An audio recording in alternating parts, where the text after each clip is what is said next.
Peace in the Wilderness by Marion Zimmer Bradley.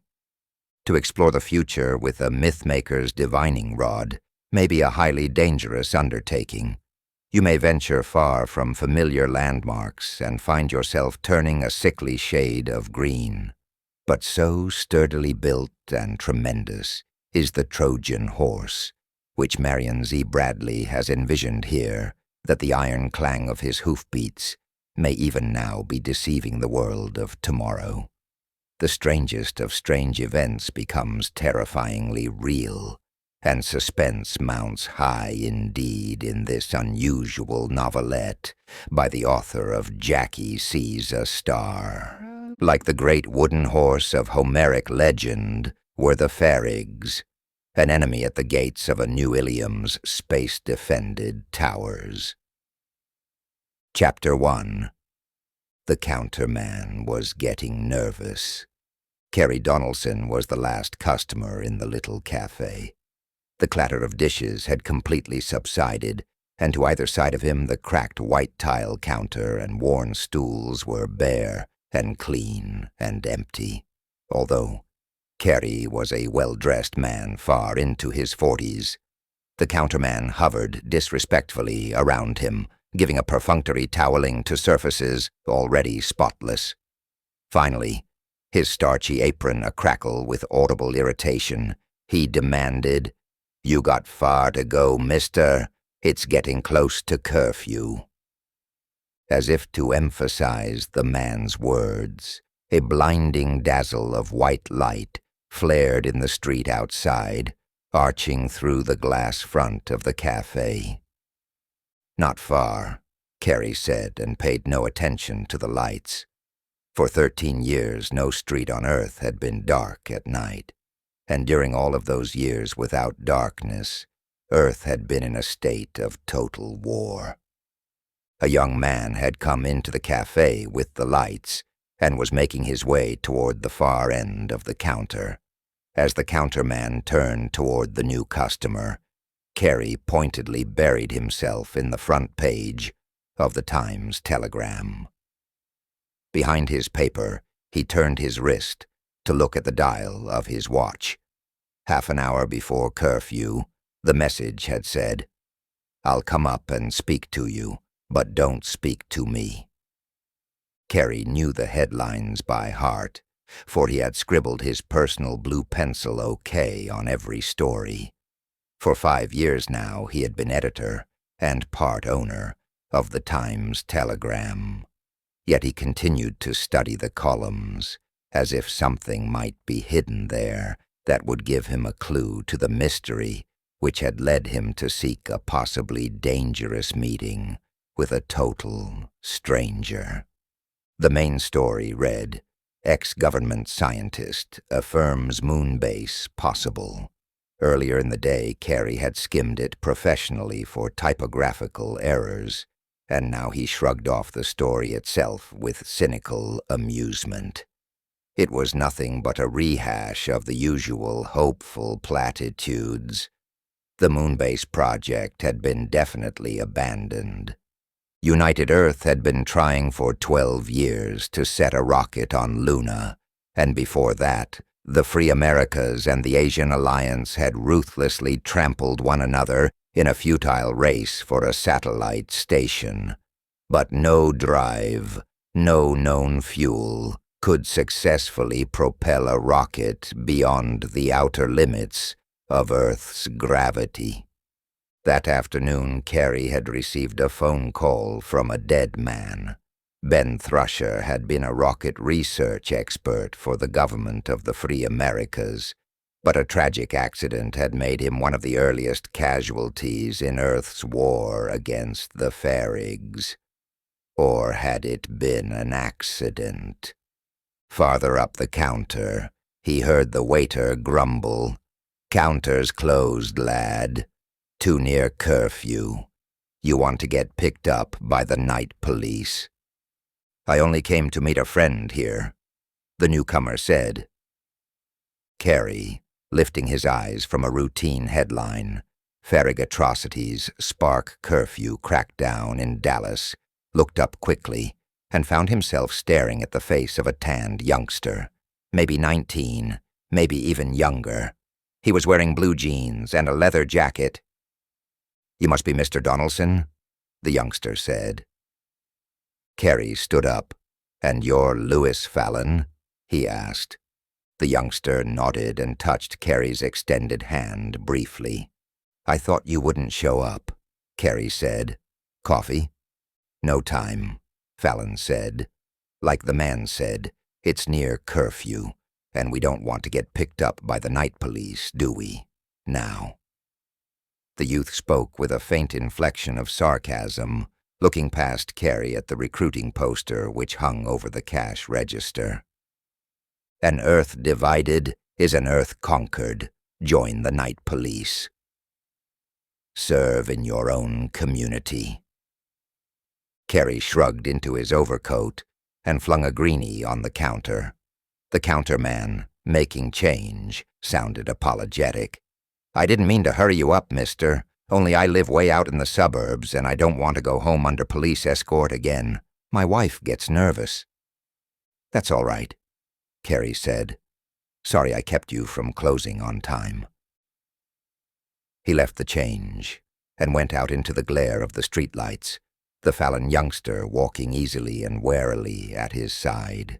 He noticed that Fallon glanced nervously to right and left as they came out, as if he expected to see someone waiting. But the street was empty, a bare, illuminated cavern that stretched away for endless miles, white with the billions of vapor lamps that brightened every street and alley. Earth was largely a continuous network of cities by now, and every inch of the crammed countryside, every solitary lane or alley. "I hope, if you have a wife," Fallon said, "that she's not the nervous type." "I called Ruth before I left the Times-Telegram building," Carrie said. Fallon jerked his head in sudden anger. "I should think you'd have had sense enough to call her from a public telephone, Mr. Donaldson. Damn it, why do you think I went to the trouble to meet you way out here?" "That did it." Carrie stopped walking and faced the youth. "Look here," he said. "I'm not going another step with you until you tell me what this is all about.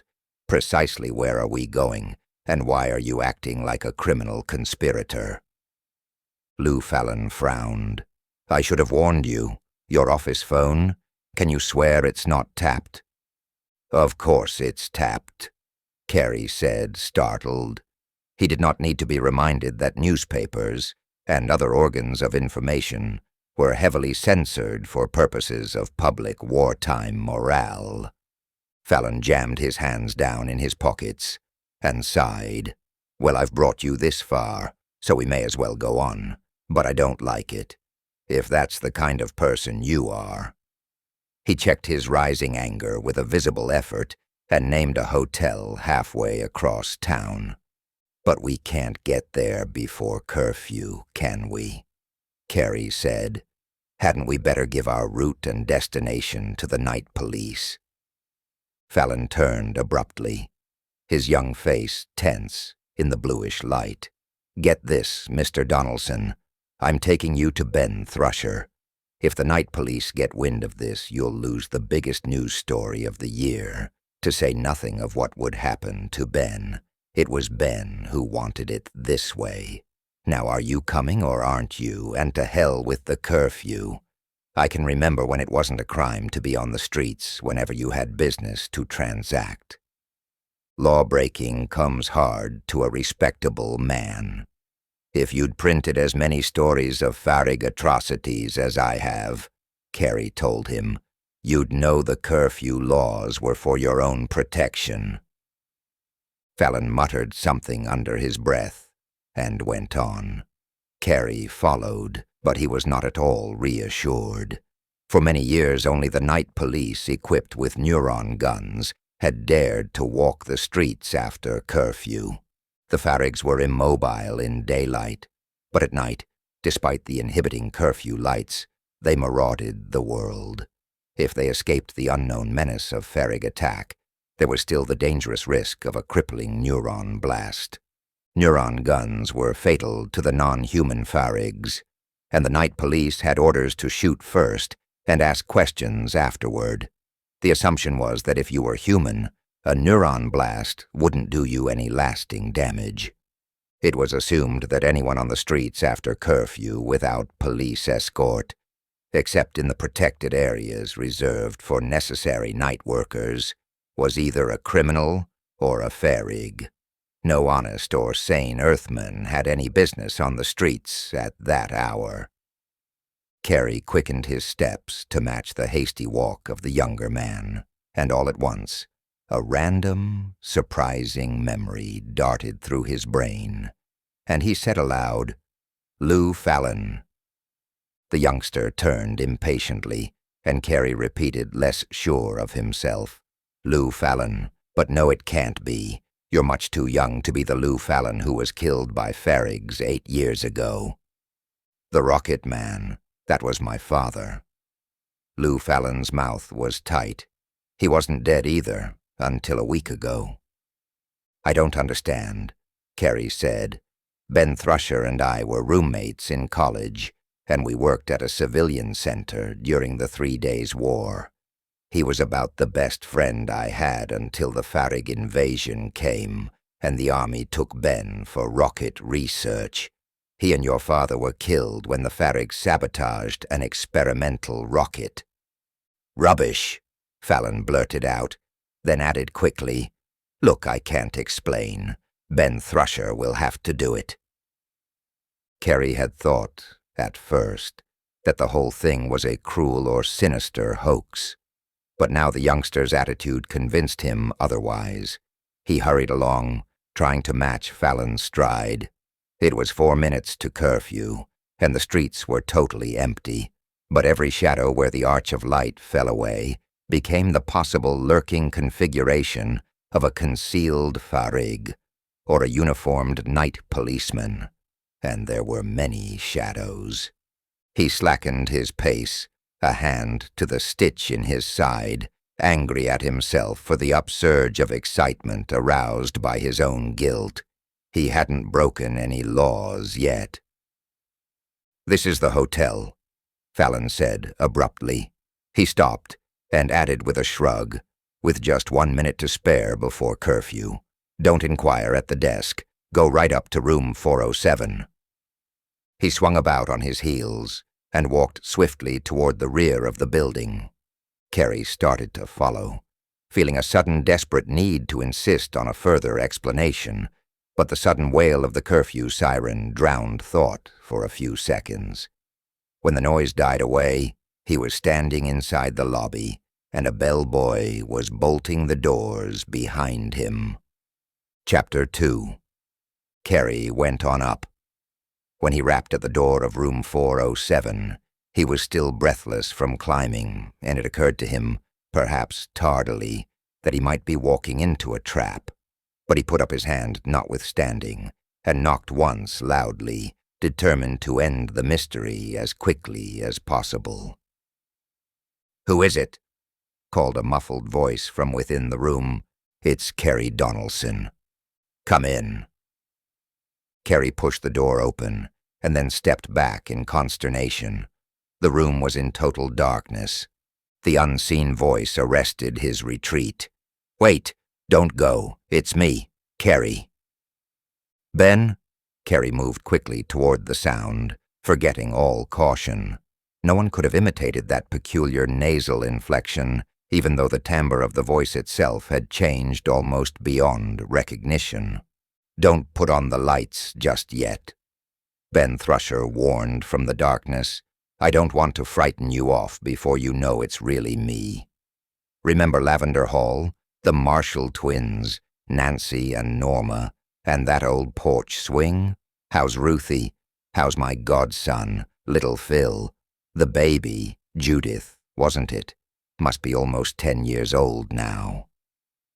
Carey found that his own voice was husky. "Okay, you've convinced me. Now can I put some lights on?" Ben coughed, and his voice grew steadier. "Go ahead, only I've changed a lot, Carey."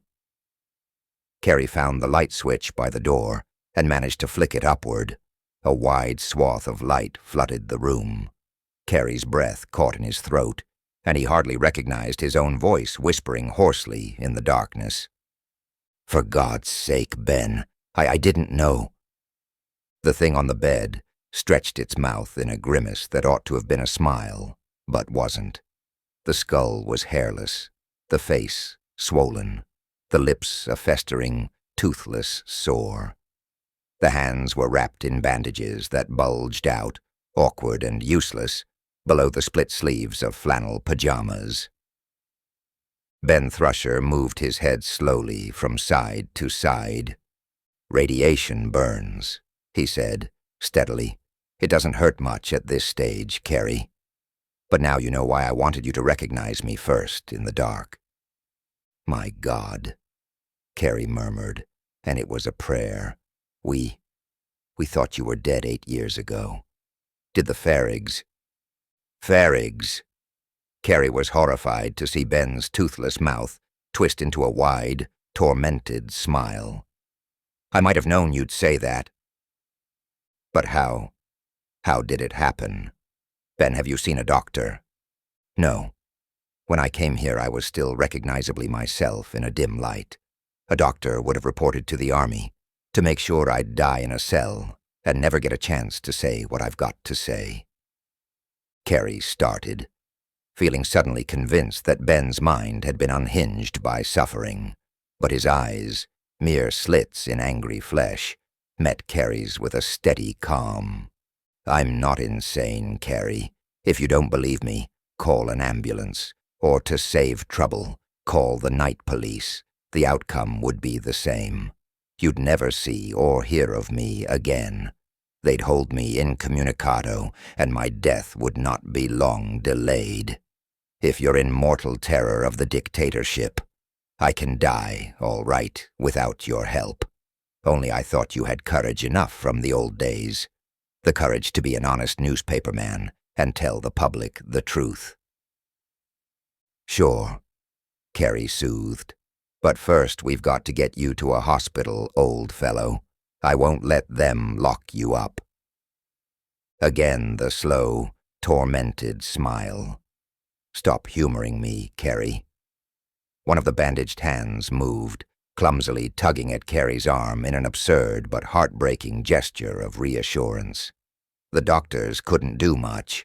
I've had it, Carrie. They'd just make sure I didn't talk." Carefully, Carrie lowered himself toward the bed.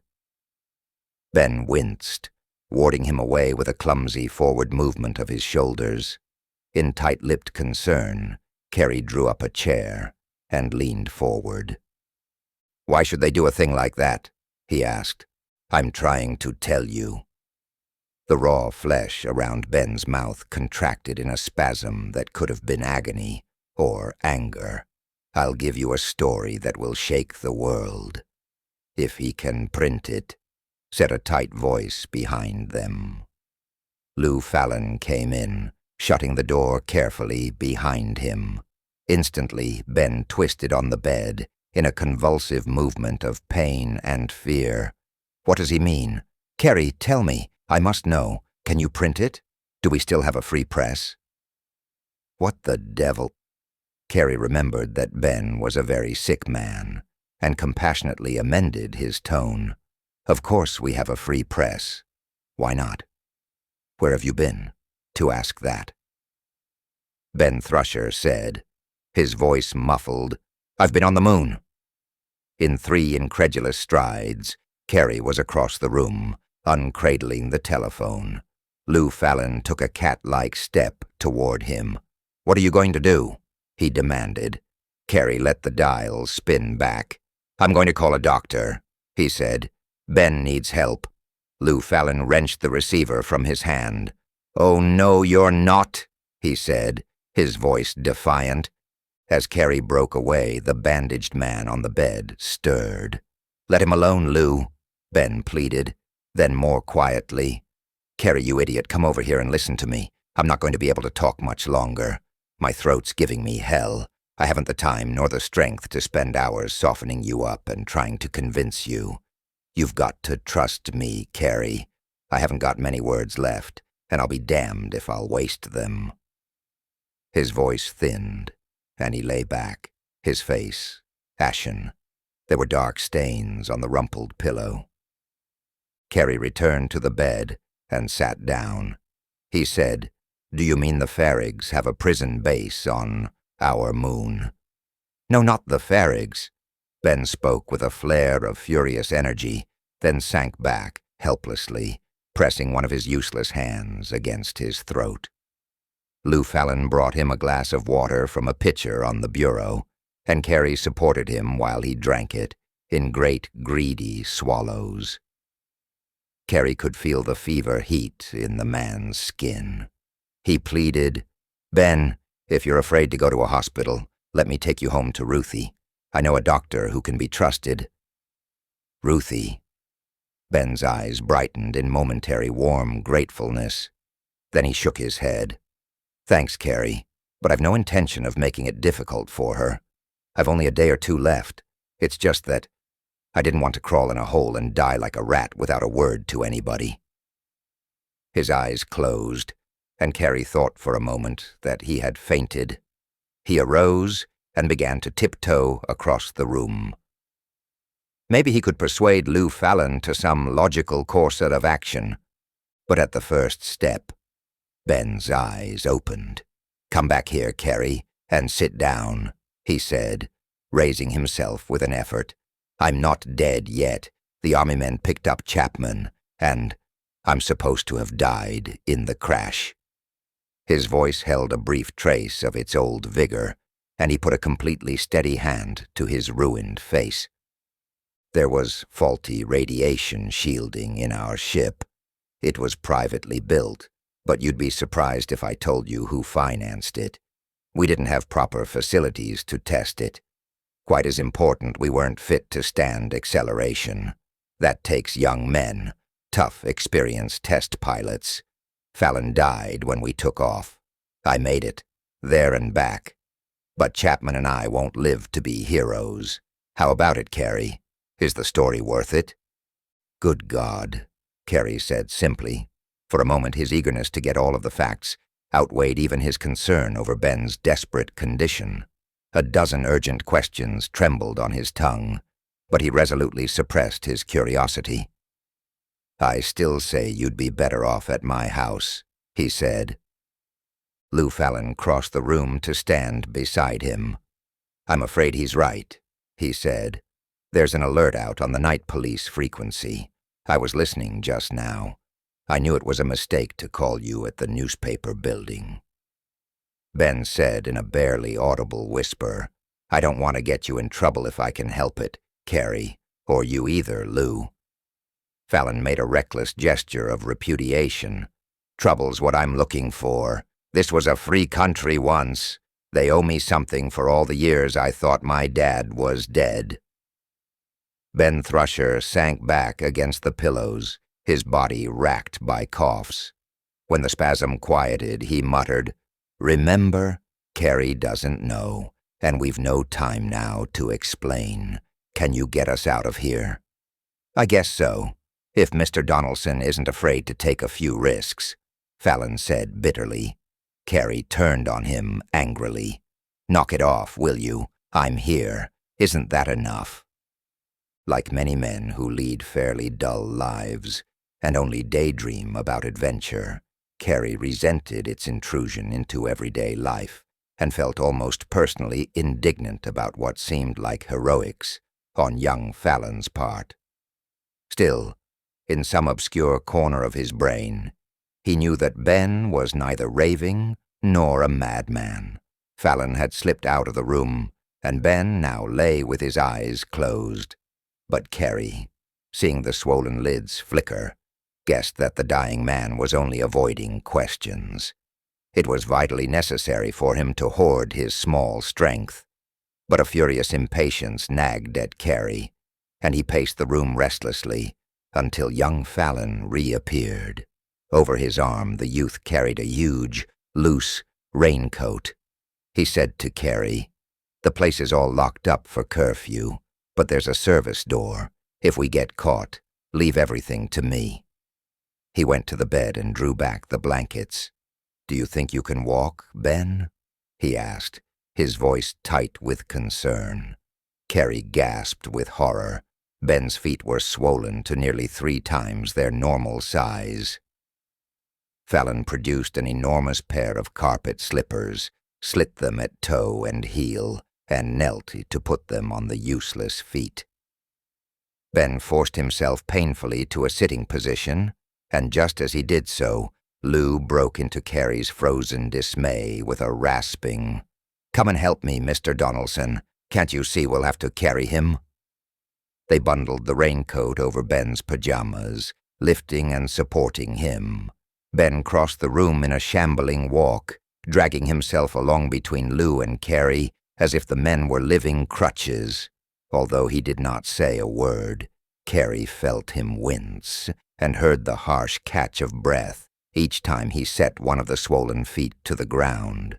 They could only guess at his pain. Somehow they got him into a small service elevator and rested, breathing harshly. Ben was a large and heavy man, while it made a creaky and slow descent. The back door opened on a narrow areaway, lying deserted in a brilliant vapor light which brightened its every ugly crevice from the building to the curb. They hoisted Ben bodily into the front seat of a small, war-model electric automobile, and Carrie climbed in after him. The big man sagged on Carrie's shoulder. Carrie looked curiously at Fallon as the youngster climbed into the driver's seat. As if sensing his apprehensive scrutiny, Fallon explained, "We'll take a chance on the law of averages. How many night police are in the city? They can't check every street, and they usually concentrate on deserted spots." Chapter 3. Lou Fallon drove the car down the main street. They encountered no other car and saw only one pedestrian, a solitary night cop lounging in a doorway, his neuron gun a luminescent halo on his hip. The police officer did not even raise his head as their car's lights swung across his uniform. Lou laughed, harshly and contemptuously. "See? They think the whole city is so scared by now that no one would dare to be here without a police permit."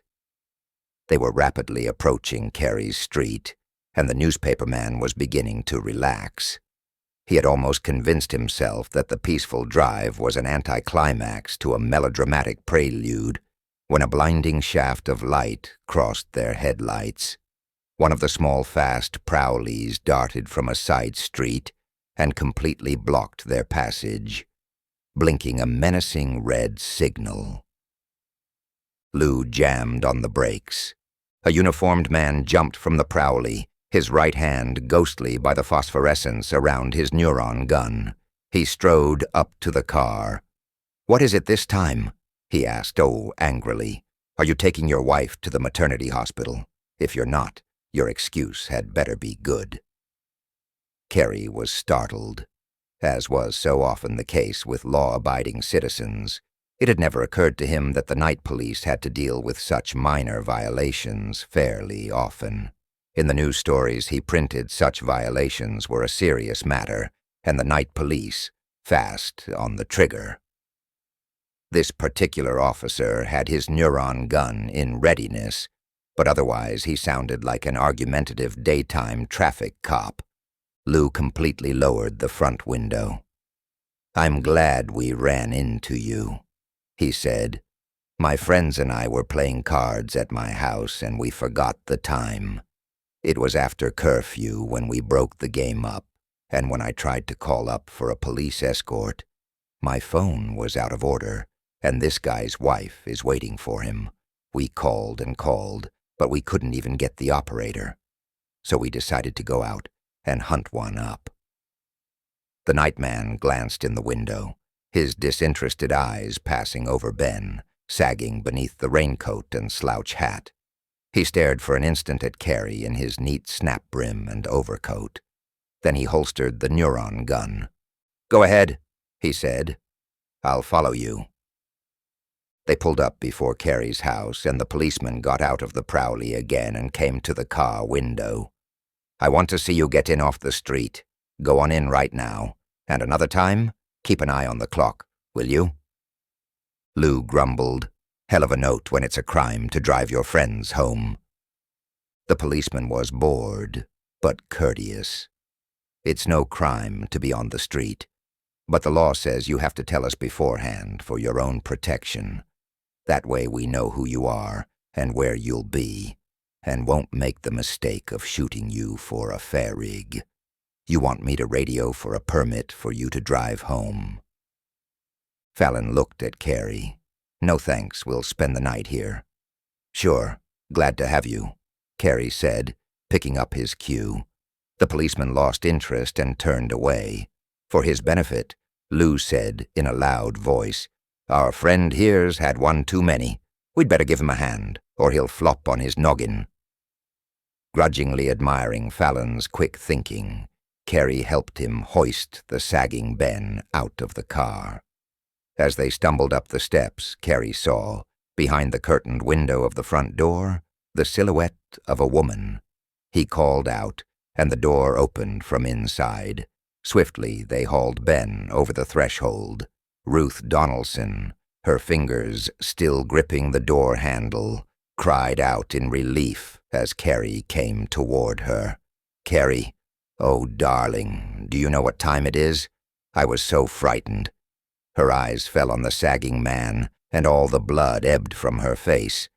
Lou Fallon moved, with a cat-like swiftness, to slam the door before her scream could reach the ears of the departing policeman. The woman wailed, "Ben, what has happened to you?" "Be quiet, Ruthie," Carrie urged. Ruth subsided and drew back, her eyes wide with distress and pity. Ben's lips moved in their frightful smile. "Anyway, you recognized me, Ruthie?" he said. That's more than Carrie did. Ruth Donaldson was quick to recover her self-control. "But you are hurt. You're sick. The front bedroom, Carrie. It's closer. Let me go first and pull down the shades." She hurried ahead, drawing down opaque blinds in a room of spacious dimensions. There was a moment of waiting. They heard the Prowley roar and drive away. Finally, Ruth pulled down a blanket and let the two men ease Ben Thrusher down on the clean sheets. "What's the matter with him, Carrie?" she demanded, while Lou Fallon bent to help Ben out of the bursting slippers. Ben Thrusher closed his eyes and said huskily, "Radiation burns. Don't worry, Ruthie. I'm in no great pain. It's swell to see you again. You go on to bed now. I've got to talk to Carrie while there's still time." "Do as he says, dear," Carrie said. "If there's any trouble, I want you to be able to say honestly that you didn't know anything about it."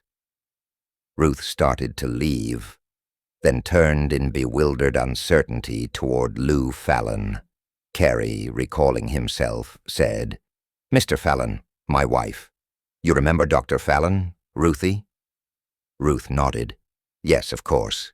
And this young man is his son. I'm sorry we haven't another guest room, but I'll make up a bed right away." "Please don't bother," Fallon protested. "I don't think any of us will do much sleeping." Carrie asked, "Are the kids in bed, dear?" "Yes, hours ago, or they ought to be," Ruth said. The words were hardly out of her mouth when there was a sudden sound behind her. "Phil," Carrie snapped, catching sight of a small freckled face in the doorway. "Go right back to bed, this instant. I heard the police car, Daddy." The little boy started to protest, but Ruth hurriedly blocked the door so that he could not see into the room and pulled it shut behind her. Inside the room, Ben Thrusher said, "Ruthie hasn't changed a bit, has she? Bless her. Phil must be quite a boy by now." He added with a faint sigh, "Did you really want to see the kid, Ben?" Ben said quietly, "Sure, but I don't want him to see me. Not like this." Carrie said uncomfortably, "Ben, is there anything I can do for you? Anything you need? Should I try to get hold of that doctor I mentioned?" But Ben's eyes had slipped shut. Carrie drew up a chair and sat motionless at his old friend's side for some minutes. In the back of his mind, he was still as concerned as ever about Ben, but the instincts of a newspaperman are a recognizable syndrome. Hunger, thirst, and sex are minor tropisms compared to a newsman's curiosity. He got up and joined Lou Fallon, who had drawn the shade a little aside and was looking out guardedly into the lighted street. He said, "They're not likely to look for him here. And now don't you think you owe me some explanation of all this? I heard that the Army closed down the rocket project about the time Ben was supposed to have been killed." Fallon let the shade fall into place and turned around with a gesture of bitter impatience. "And didn't it ever strike you as being deliberately planned? When the whole planet is in the throes of total war with invaders from outer space, why would the Army close down rocket research at the precise moment when 4 top scientists disappear?" Carrie thought he was beginning to understand. "You mean the project just went underground? Then why?" The bandaged man on the bed stirred.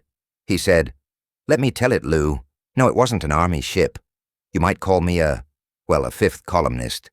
The Army really thought I was dead. I covered my tracks pretty well." Ben's voice had cleared a little and was almost recognizable. "Listen carefully, Carrie. When the science draft took me in the Army, I was told I'd be working on rockets and guided missiles for the free Americas. We were all set to beat the Asian alliance to the moon. We even had rocket bombs with thermonuclear warheads to blast the Asians right off the planet if they gave us any trouble. Then we're confronted with the Farig threat, and immediately the free Americas are rubbing noses with the Asians. And what does Earth United Science Service order me to do? Build solar power packs, cheap power for private homes.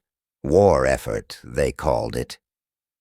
But the solar power project was a wartime measure," Carrie pointed out. "The big central power plants were too easy a target. Remember when the Farigs bombed Niagara and Grand Coulee? If we'd ever had a complete power failure in those areas. Considerate of them, wasn't it? To wait until everyone in both areas was using solar power," said Ben quietly. "I know all the arguments for decentralization, Carrie. I fell for it too, for a while. Do you remember the big Farig ships that crashed in Iceland and Tibet?" "On familiar ground now," Carrie said. "Sure, I went to Iceland to get the story." Embittered laughter came from Ben's ravaged throat.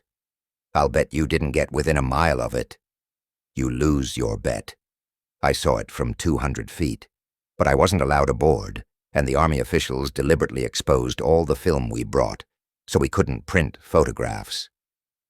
For the omnipresent reason of public morale, I suppose," Ben commented. "I wasn't allowed aboard, either. Not a single man from the Rocket Research Division was allowed aboard, but they couldn't clamp down on public information 8 years ago the way they can today. Pass or no pass, I decided I'd get to see the thing from the inside. So finally, I did get aboard, and I snooped and snooped until I found it." His voice thinned out. Carrie had to prompt him. "Found what?" "I still don't know who slipped up and left it there for me to find," Ben said. "But when I saw it, I resigned. That Farig ship was made right here, on Earth, Carrie. It didn't come from outer space at all." Carrie looked at him, appalled. "Does that mean that some men from the rocket project sold out to the Farigs?" Lou Fallon cut in angrily. "Listen to what he says, will you? Not to your own ideas. Why do you think he had to disappear? He's trying to tell you that the ship was a big fake. There aren't any Farigs. There never were any." If Ben had said it, Carrie might have dismissed it as delirium. He stared at the hard-headed youth, then back at the dying man on the bed. Ben's hairless skull moved in silent agreement. When the silence threatened to become unendurable, Carrie said quite reasonably, But that's impossible. Have you ever seen a Farrig? Has anyone you know ever seen one? What do you know about the Farrigs? Not just what do you copy off the news releases and the news wires and the propaganda releases of Earth United, but what do you really know? Carey pressed his fingers against his eyes. How do I know the South Pole exists? I've never been there. How do I know the moon's not made of green cheese? No, I've never seen a Farrig. And neither has anybody else because there aren't any such creatures. You're crazy, Carey said. But to his surprise, his voice carried no conviction. He was trying to remember the different Farrig atrocity stories he had printed in the last year. People brutally murdered in the streets, buildings and property wrecked. Yet the crime rate was falling so low that city after city was abolishing its prison system. If the Farrigs did not exist, why were such inhuman acts committed? He put the question in terrible puzzlement, adding, "Of course I've never seen a Farrig, not to my knowledge. But they're humanoid. It takes a neuron gun charge to prove a man isn't one, and if he is, there isn't enough left for an autopsy. For all I know, you could both be Farrigs." "Convenient, isn't it?" Ben Thrusher said, a bleak hopelessness in his voice. Lou Fallon interrupted. "Have you ever seen a single so-called Farrig atrocity that couldn't be the work of human vandals or hooligans?" Carey said helplessly. "There's no arguing on those grounds." Ben twisted spasmodically on the bed, pressing his swollen face into the pillow. His voice came out muffled. "No arguing with me. What about you? You understand it better now. Even if the hoax could be exposed, who'd believe it after 13 years? And the longer it goes on, the harder it would be to convince anyone. Oh, hell, why didn't I die in the crash? After all I went through to get in touch with you." He pounded the pillow furiously with his swathed fists, then collapsed and lay still, gasping and choking. Carey approached the bed and laid a hand on the quivering shoulders. "Try to get some rest, old man. Can't you tell me in the morning?" Ben Thrusher rolled over. His face had visibly deteriorated in the last few hours. Now it was a swollen, grotesque mask, unnaturally drained of all expression. Fallon said fiercely, "Give him a chance, will you? He hasn't time to argue every point with you. And if you believe in this non-existent war, name one war plant that's making anything in the shape of a weapon. Why did we never use any of our stockpiled H-bombs against the Farrigs? In our own atmosphere?" Carey demanded. "If we'd done that, the radioactive fallout would have endangered the lives of our own citizens. I know what the war plants are making. Solar power packs. I'll bet you have one on this house right now." He mimicked Carey's nod. "Cheap proteins, yeast, and fungi stuff for the famine belt countries. Well, what of that? An Earth divided is an Earth. I'd rather you didn't repeat that one-world propaganda excuse in my presence," Ben said weakly.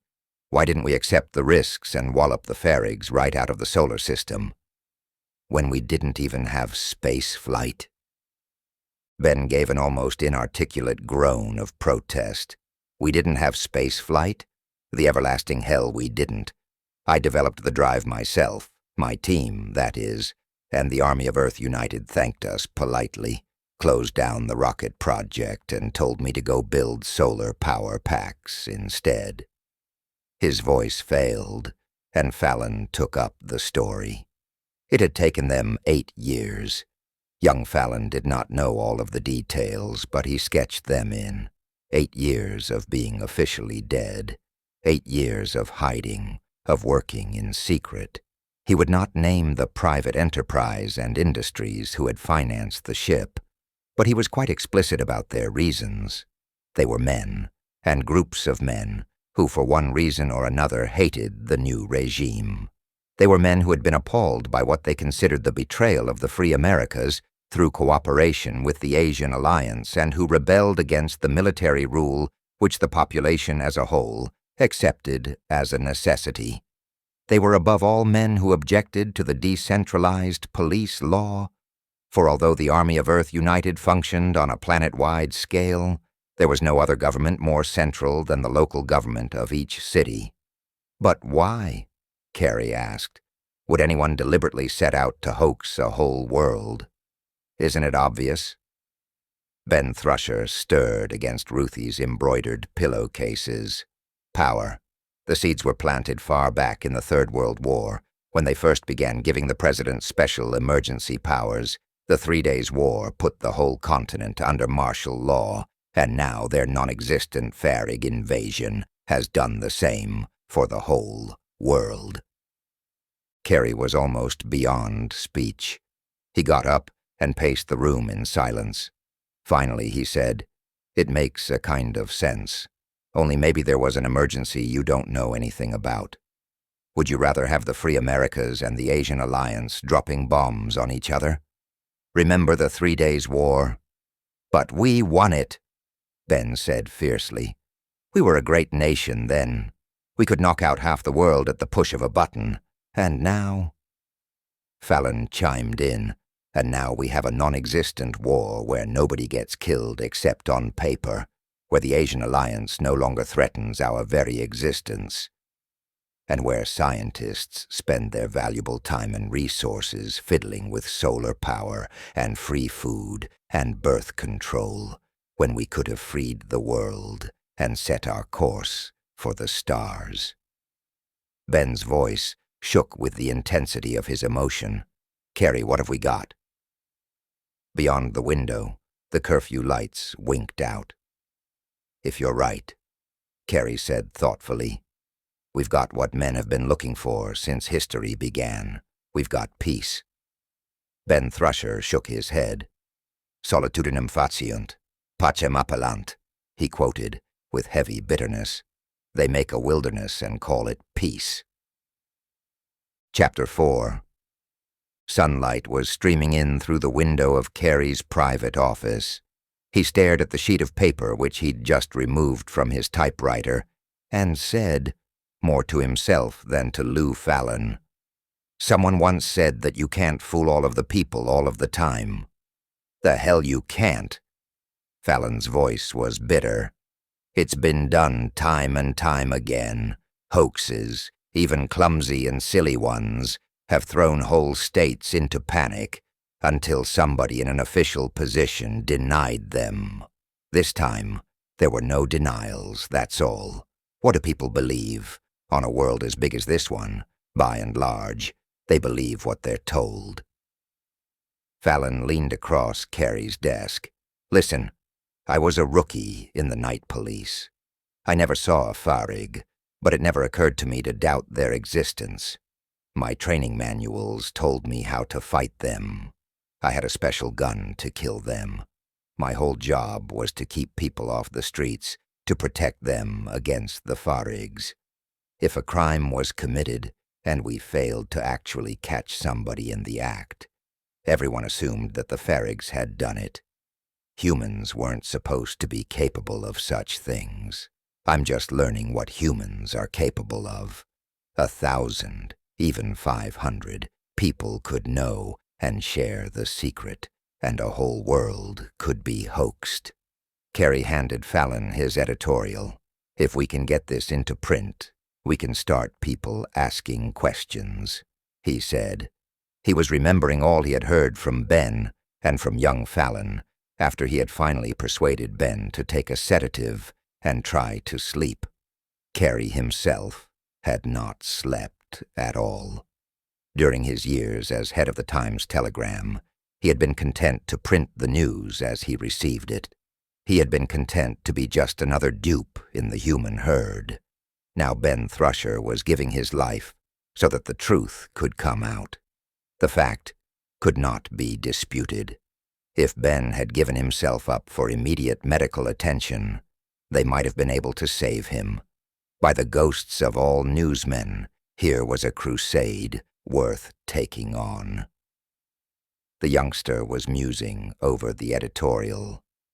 It has long been the policy of this paper to print all the news without bias and without questioning the sources, when we had reasonable assurance of the integrity of those sources. He read aloud. I like this part down here better, though. The people of the sabotaged former government of the Free Americas have been made the victim of the most audacious coup in modern history. Someone knocked at the door. When Carrie drew back the bolt and looked out, the morning sunlight glinted brightly on a metal service belt and the somber color of a uniform. "Mr. Donaldson?" the policeman asked. Carrie nodded and stepped back from the doorway. The man showed credentials. "I believe you once knew a government scientist by the name of Benedict Thrusher," he said. "Is that correct?" Carrie frowned. "Why, yes, we were very good friends at one time, when he died 8 years ago." Carrie paused in consternation. Lou Fallon's muscles had gone rigid.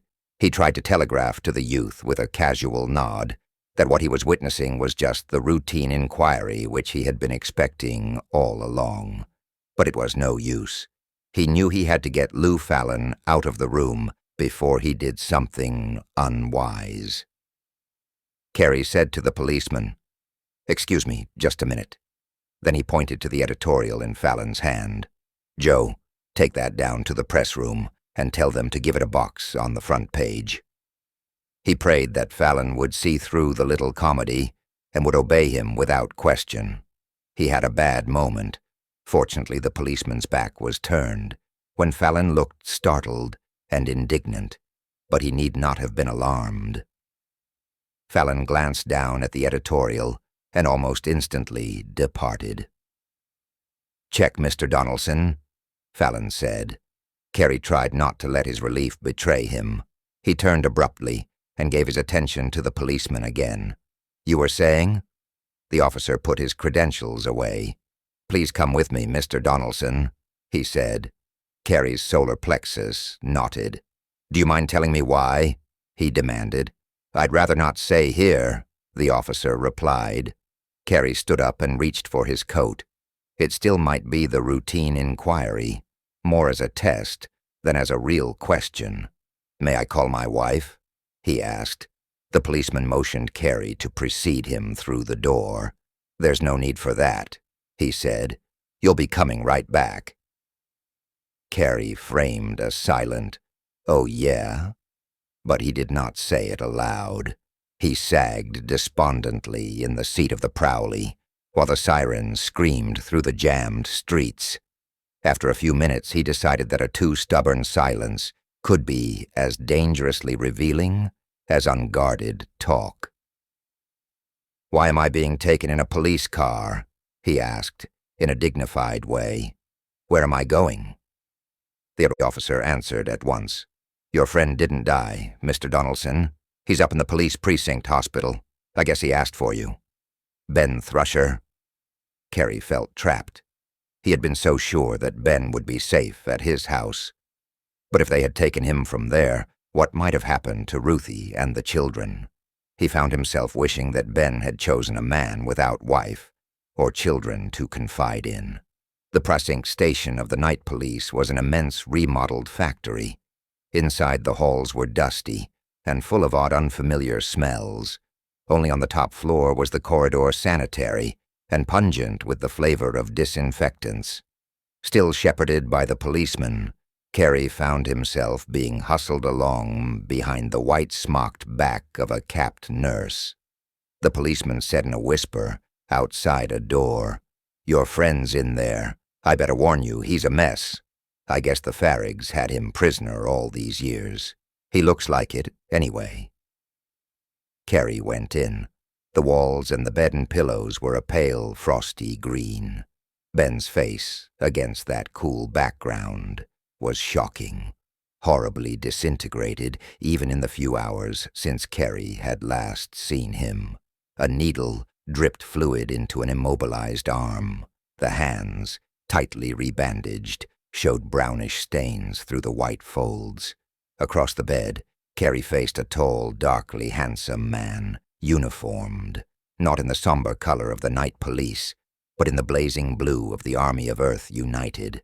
A commander's stars sparkled on his sleeve. Carrie said softly, "Ben—" Ben's eyes forced themselves open.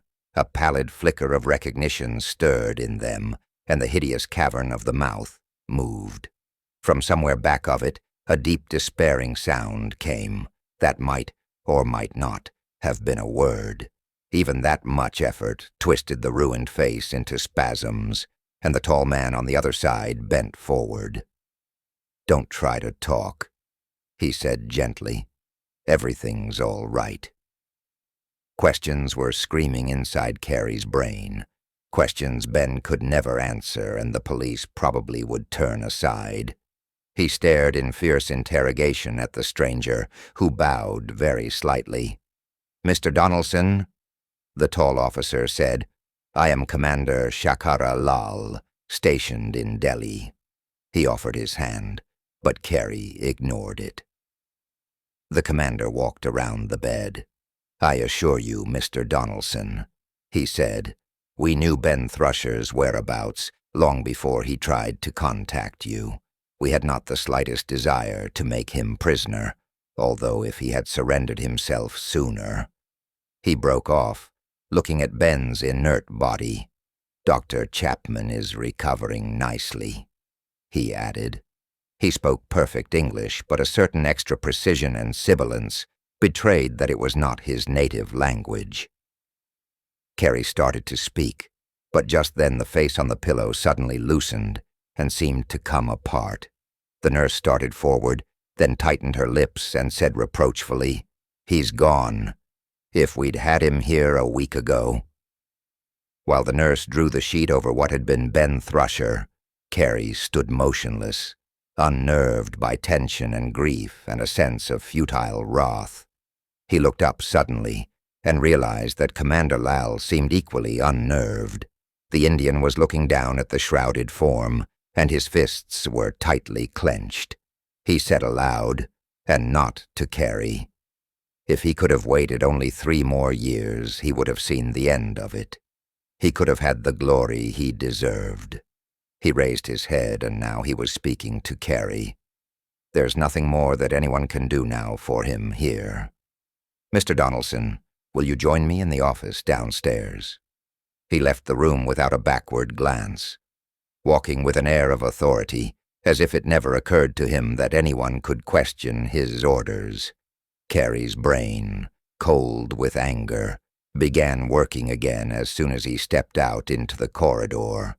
He knew that downstairs were precinct headquarters, offices, the barracks of the city's enormous force of night police, and the detention cells where he supposed they'd hold him incommunicado, like Ben's colleague. But if he could get away, they'd expect him to hide, naturally. What else does a fugitive do? But all he wanted was to make sure that his editorial got printed and the Times telegram reached the streets. After that, he couldn't disappear or be listed as, he understood it better now, another Farig casualty. He could do that much for Ben's memory, and he would do it, or die in the attempt. At the end of the corridor, past the elevators, a small and narrow stairway led down to what was evidently a back alley. Carrie waited until the commander had stepped into the elevator, followed by the policeman who had brought Carrie here. Then he abruptly stepped back, dodged, and made a break for the stairs. Someone behind him gave a startled shout. There was the sound of a door slamming shut, running feet, and then, just as Carrie reached the top step, someone yelled, "Stop that crazy fool!" A blinding light stabbed at Carrie's eyes, and a paralyzing cold hit him over the heart.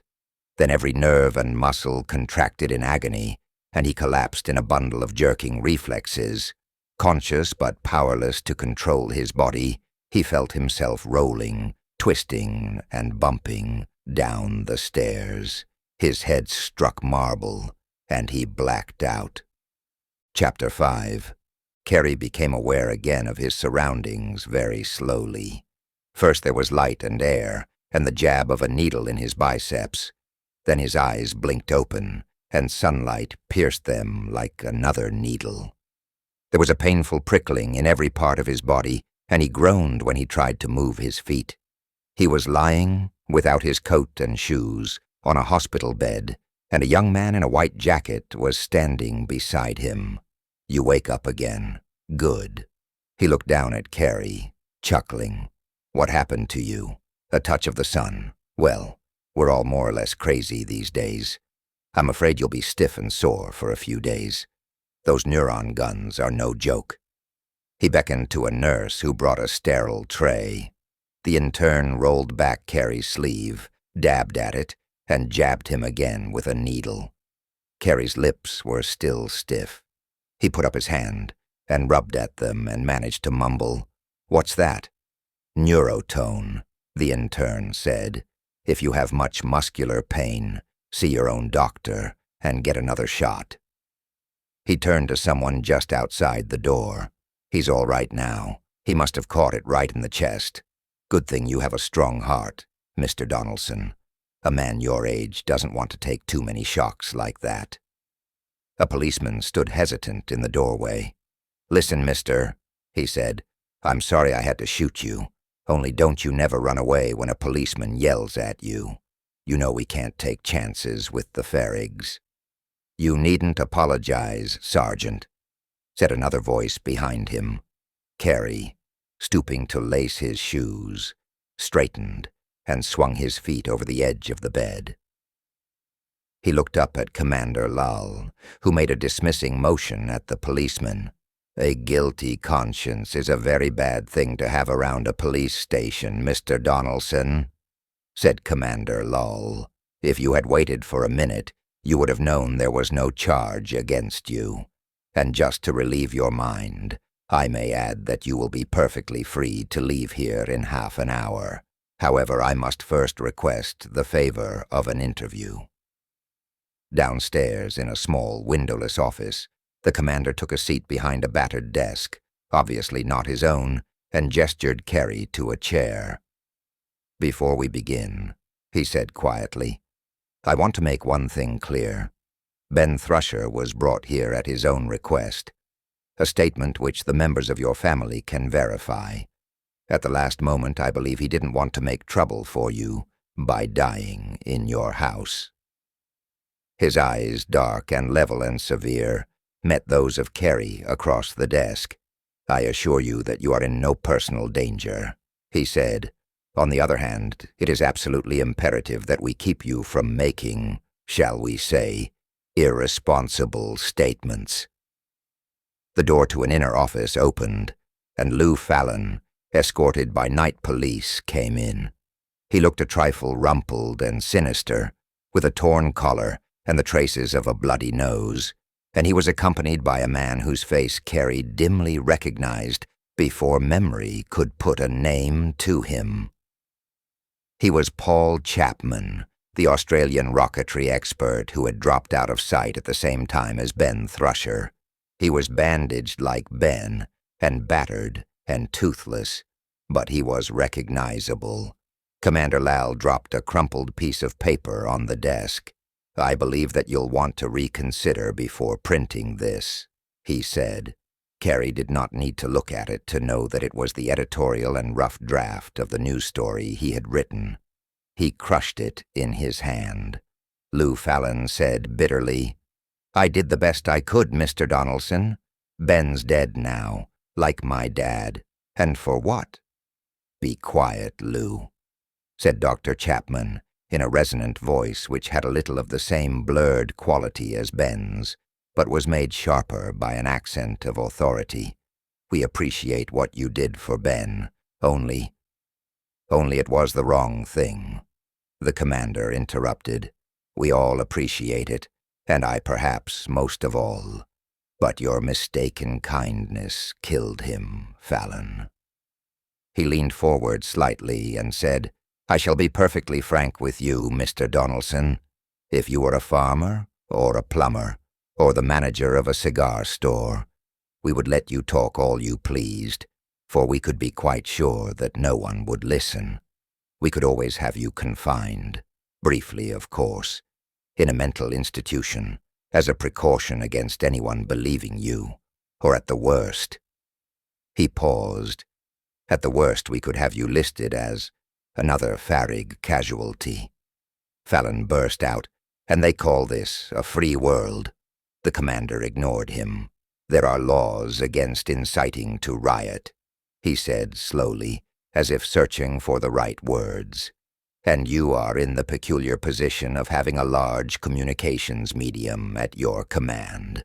I assure you we would have no compunctions about invoking those laws against you. However, we hope such drastic action may not be necessary. At present, there are 4 other newspapers in your exact position, one in Buenos Aires, one in Dallas, Texas, one in Bombay, and one in Sheffield, England. To the owners and editors of these newspapers, we have made the identical revelation we are making to you. Ben Thrusher was right. There are no Farrigs. There never were any. So Ben was right, Dr. Chapman repeated, looking hard at Carey. We've actually got a military dictatorship. Commander Lal said, We had a military dictatorship after the 3 Days War, or rather, we had 2 of them. The Asian Alliance, we freely admit it, were planning to use plague germs in the next war, and I don't believe even your most rabid nationalists would deny that the Free Americas were making rocket bombs with radio-cobalt warheads. Atomic war is a lemming urge, and it would at least have remedied our worst problem. Overpopulation. Natural resources were going fast. Coal and oil were virtually gone, and we had to save the heavy isotopes for spaceflight, or we'd never get off the Earth and die on a worn-out planet. He shrugged heavily.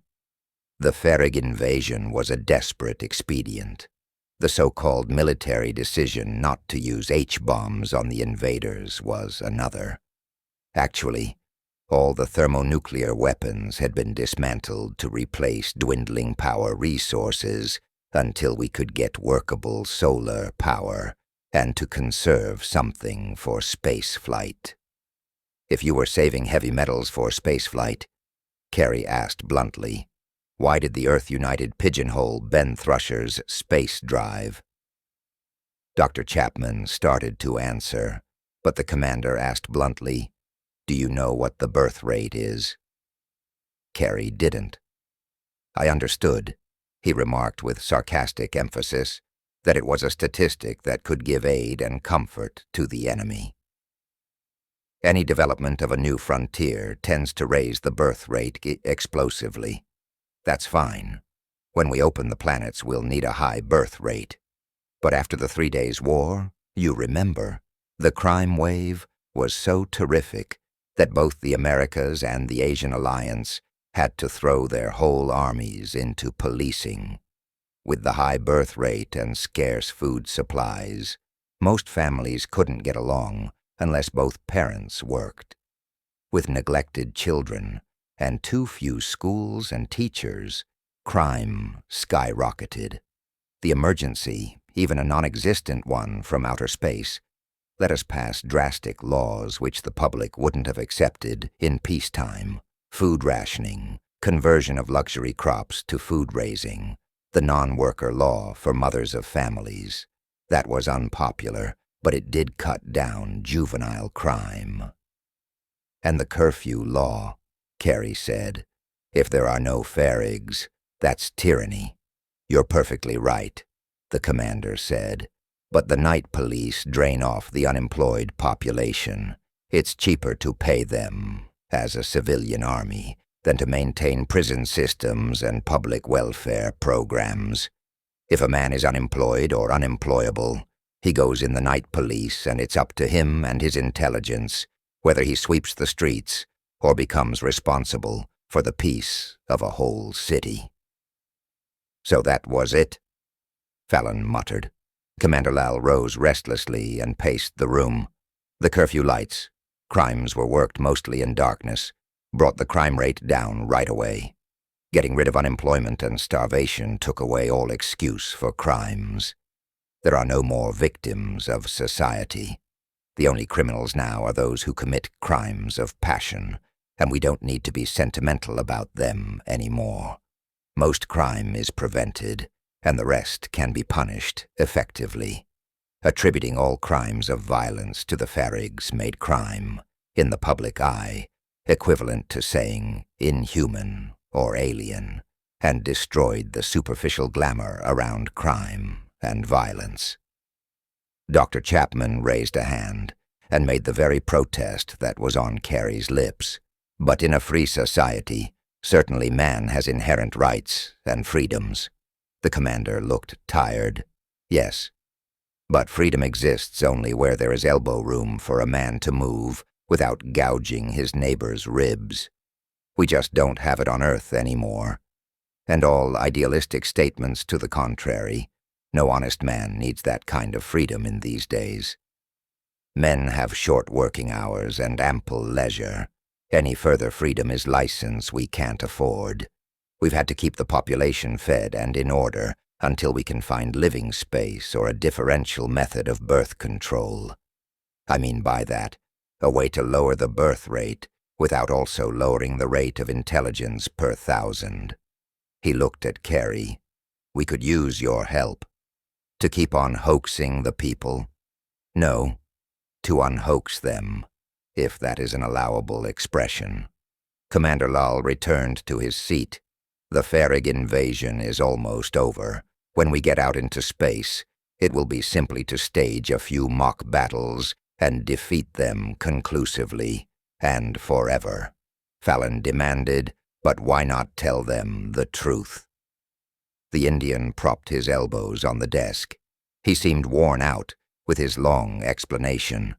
The blazing insignia of Earth United seemed a glaring anachronism on his austere frame.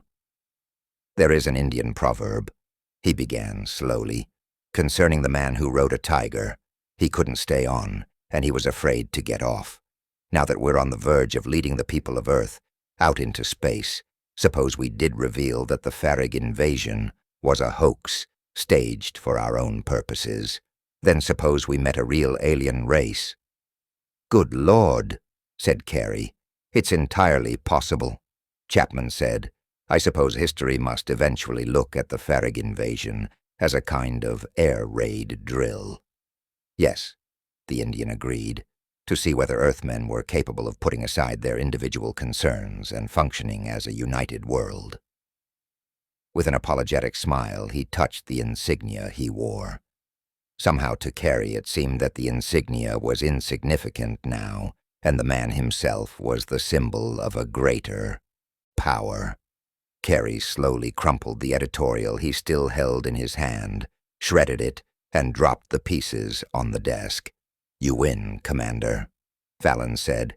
But Ben and my father, what about them? Ben Thrusher was a martyr, Commander Lal said. He looked sorrowful, almost shaken. But he was a martyr only to a lie. Go and write that editorial over again, Donaldson. Make it an obituary instead, and make it good. Ben Thrusher, and Dr. Fallon too, deserved it. Say, if you want to, that they gave their lives for spaceflight. It's true, and they ought to rest in peace. Because the discovery of spaceflight means the end of the Farrigs. I'm not in a mood to think up famous last words. So even Ben's death was to be converted to the sober uses of expediency. Maybe his own last words would do, Carey said bitterly. They make a wilderness and call it peace. The commander swung around. Tacitus, he said, the words of a barbarian chief inciting his tribe to revolt against Rome. But Rome won, even though the barbarians sacked her. She kept peace, of a kind, until the very barbarians who destroyed her found time to repent and admire what they'd destroyed, and a few of them remembered enough to preserve what they could. Even the decadence of Rome was valuable in its way, and so are the curfew and night police. If they lasted, it would be genuine decadence. It's almost over. The day of the barbarians and pioneers will begin again when the first rocket reaches Mars. But we've accomplished something. Lal pointed to the recruiting sign on the office wall, which Carrie and the others had taken so much for granted that they had not even noticed it. An Earth divided is an Earth conquered. That sign means something, the commander said. Even Ben Thrusher would have admitted that, although he died fighting it. And Carrie left, with the first lines of the obituary already ringing in his head. A martyr to the desire for freedom, Benedict Thrusher, listed as a dead man for 8 years, died today after wresting from the Farigs the secret of the space drive that will mean their eventual extermination from Earth. And all the rest is written in history. Transcriber's note: this e-text was produced from Fantastic Universe, July 1956, Volume 5, Number 6. Extensive research did not uncover any evidence that the U.S. copyright on this publication was renewed. Obvious errors have been silently corrected in this version, but minor inconsistencies have been retained as printed.